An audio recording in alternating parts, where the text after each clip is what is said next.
It certainly will have an influence. And as you said, right now we're really focusing on the events happening right now this week. But of course, these are going to have a longer effect.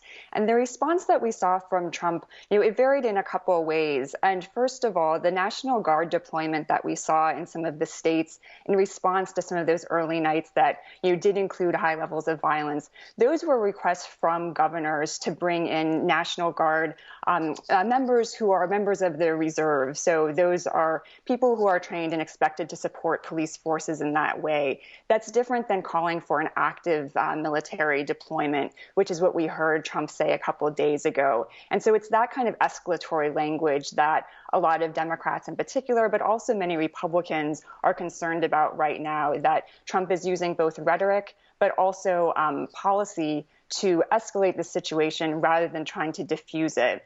So there's many, again, definitely among Democrats, but even among some moderate Republicans who do see this as, going to potentially hurt Trump's standing with moderates, but will also continue to galvanize Democrats around this issue. Ren, when James Mattis made his comments, he said, this situation calls for mature leadership, not inflammatory language. And a YouGov Yahoo survey, recent survey in the States, had 52% of people polled thinking that the president is a racist, compared with 37% who said he isn't. I mean, this is surely going to damage his standing in the polls come November, do you think?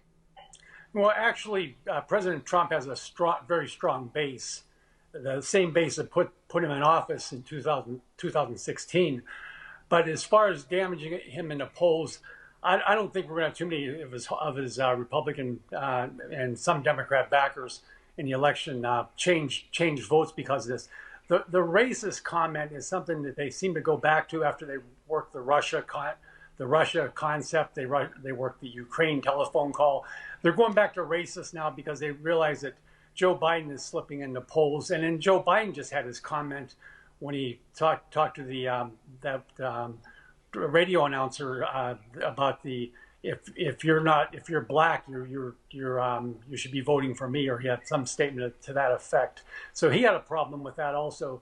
So right now that's a theme they're going to try to run with this. But President Trump is not a racist. Let's see what Julie makes of that, because of course, President Trump has his base of supporters who will support him no matter what. But then we're also talking about people perhaps who didn't vote at the last election. And if you look specifically at the group of African-American voters in the US, if they're going to get out in enough numbers to support Joe Biden, do you think Joe Biden can win? And what do you make of Joe Biden's response to all of this so far?